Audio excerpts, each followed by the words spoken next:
दोस्तों, अगर आप भी रेलवे ग्रुप डी के एग्ज़ाम की तैयारी कर रहे हैं तो आज के वीडियो में मैं डिटेल में रेलवे ग्रुप डी का एक पोस्ट होता है असिस्टेंट CNW, उस पर मैं डिटेल में बात करने वाला हूं कि इसकी जॉब प्रोफाइल क्या है, इसकी सैलरी क्या होती है और आपका जो प्रमोशन है इसमें कितने तक होता है, इस पर मैं डिटेल में बात करूँगा।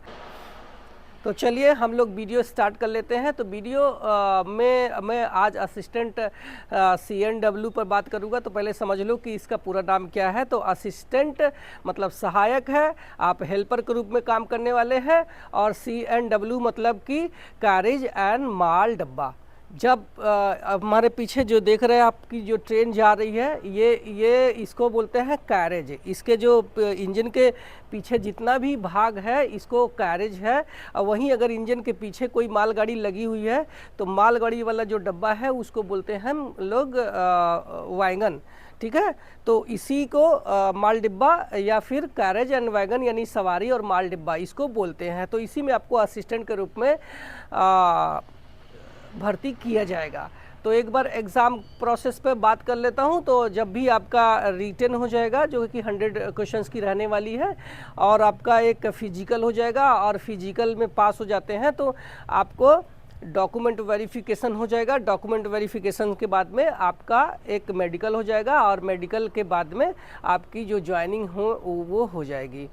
ठीक है, ड्रेस कोड की बात करूं तो आपने जो पॉइंट्समैन का ड्रेस देखा है, मैं इसमें एक ड्रेस कोड लगा देता हूं जिसमें कि आपको खाकी वाला लगभग ड्रेस मिलता है, और ये आपको मिल जाता है, ये ड्रेस मिल जाता है।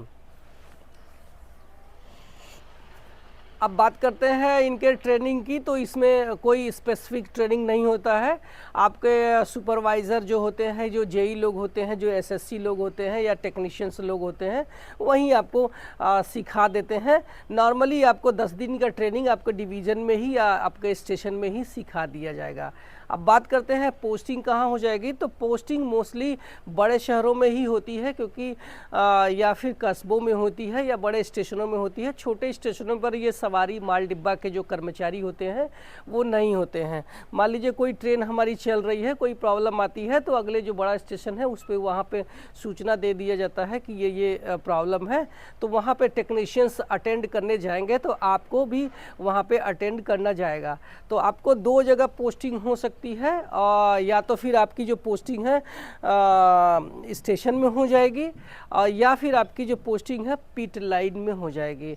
तो स्टेशन में जहाँ पे पोस्टिंग हो जाती है तो आपको जो गाड़ियाँ हैं उनका मेंटेनेंस करना होता है, या फिर उनका जो अंडर ट्रक है या फिर जो भी पार्ट है, आपने देखा है कि जो इंजन के पीछे का जितना भी भाग है उन सारे पार्ट का आपको बारीकी से देखभाल करना है, उसकी जो जांच करना है। और इसके अलावा स्टेशनों में जो आपने रोलिंग इन रोलिंग आउट बोलते हैं, जैसे कि अगर मान लीजिए कोई गाड़ी स्टेशन की तरफ आ रही है तो उसको हम रोलिंग इन बोलते हैं, लेकिन वही गाड़ी अगर स्टेशन से बाहर की तरफ जा रही है तो उसको रोलिंग आउट बोलते हैं। तो वहाँ पे एक पॉइंट बना है जहाँ पे कर्मचारी बैठ करके उनका निरीक्षण करते हैं। तो वो आपको भी निरीक्षण करना पड़ सकता है, क्योंकि वहाँ पे टेक्नीशियंस और या फिर हेल्पर या अपना जो असिस्टेंट है, जो जिसको ग्रुप डी का स्टाफ है, तो ये लोग इसको चेक करते हैं। तो आपको वो जो है स्टेशन में अगर पोस्टिंग लगाई जाती है तो आपको रोलिंग इन और रोलिंग आउट पर भी ड्यूटी लगाई जाती है। इसके अलावा जब हम आपकी जो माल डिब्बे में पोस्टिंग हो जाती है तो आप जो मालगाड़ी का जो यार्ड है वहाँ पे उसका जो मेंटेनेंस है, जो उसका रख रखाव है मालगाड़ी डिब्बे का, उसको आपको मेंटेनेंस करना होगा। इसके साथ में आप जो जूनियर इंजीनियर है BPC जारी करते हैं, तो आपको लोको पायलट और ट्रेन मैनेजर के पास में ब्रेक पावर सर्टिफिकेट लेकर के जाना होता है।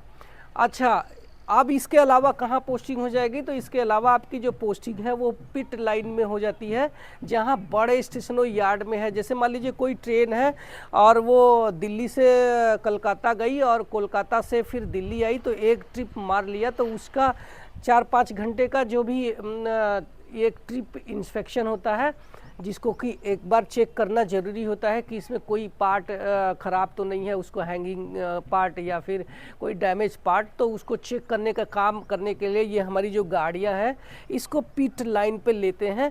तो वो जो पिट लाइन वो बोलते हैं, जिसको कि आप चाहे तो इसके ट्रेन के अंदर भी जा सकते हैं, तो वहाँ आप जा कर के अपना पूरा चेक करके मेंटेनेंस करते हैं। तो ये जो है या तो आपकी पोस्टिंग स्टेशन में हो जाती है या फिर आपकी पिट लाइन में हो जाती है, मतलब छोटे स्टेशनों पे आपकी पोस्टिंग नहीं है। तो मेरे हिसाब से ये अच्छा जॉब है और लड़कियों के लिए भी मुझे लगता है कि ये बेस्ट जॉब हो सकता है, क्योंकि आपकी पोस्टिंग स्टेशन में हो जाती है या फिर आपका बड़े स्टेशनों में हो जाती है, जहाँ पे आपको पिट लाइन में आपको गाड़ियों का मेंटेनेंस करना होता है जब वो अपना ट्रिप कंप्लीट करके आ जाती हैं।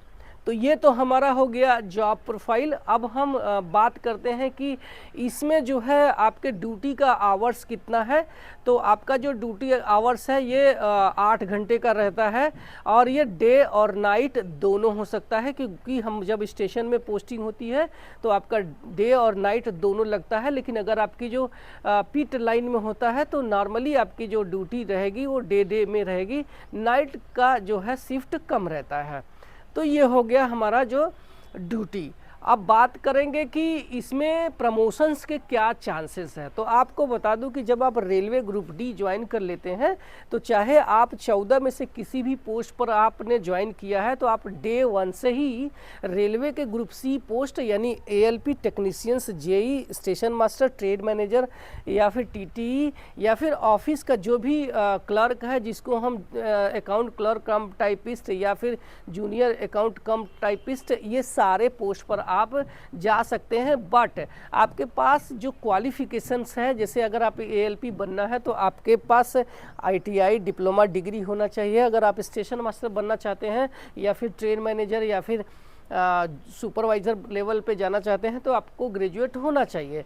तो इस तरीके से आप जो है डे 1 से ही रेलवे ग्रुप डी के एग्ज़ाम मतलब डिपार्टमेंट एग्ज़ाम, जिसको हम जनरल डिपार्टमेंट कॉम्पिटिटिव एग्जामिनेशन से बोलते हैं, उसको आप क्वालिफाई अगर कर जाते हैं तो आप आसानी से इन पोस्ट पर जा सकते हैं। लेकिन मान लीजिए कि आप GDC एग्ज़ाम को क्वालिफाई नहीं कर पाते हैं, तो आप अपने जो डिपार्टमेंट है यानी जो मैकेनिकल डिपार्टमेंट का जो CNW डिपार्टमेंट है उसके आप जूनियर इंजीनियर का LDCE, जिसको हम लिमिटेड डिपार्टमेंट कॉम्पिटिटिव एग्जामिनेशन से बोलते हैं, उससे आप आसानी से जो है अपना प्रमोशन पा सकते हैं, जूनियर इंजीनियर बन सकते हैं। लेकिन अगर आपने इन दोनों एग्ज़ाम को क्वालिफाई नहीं कर पाते हैं तो आप बाई प्रमोशंस यानी seniority base promotions assistant CNW से आप टेक्नीशियंस ग्रेड 3rd, फिर उसके बाद टेक्नीशियंस ग्रेड 2, उसके बाद टेक्नीशियंस ग्रेड 1, उसके बाद आप MCM बन सकते हैं जिनका ग्रेड पे 4200 होता है, जूनियर इंजीनियर के बराबर होता है। लेकिन वो एक कर्मचारी ही होता है, कोई इंजीनियर नहीं होता है। अगर आपको जूनियर इंजीनियर बनना है तो आपको या तो GDC एग्ज़ाम क्लियर करना पड़ेगा या फिर आपको LDC एग्ज़ाम करना पड़ेगा। हम सैलरी की बात करते हैं तो आपकी जो स्टार्टिंग सैलरी है इस समय 30 से 35 हज़ार रुपये बन सकती है। लेकिन आपको बता दूं कि 8वां वेतन आयोग लागू हो चुका है, तो जो कि हमें हो सकता है कि 1 जनवरी 2026 से अस्तित्व में आ जाएगा, तब तक आपकी पोस्टिंग हो जाएगी। तो उस समय आपकी जो सैलरी है ये 50 हज़ार रुपये प्रति माह हो सकती है।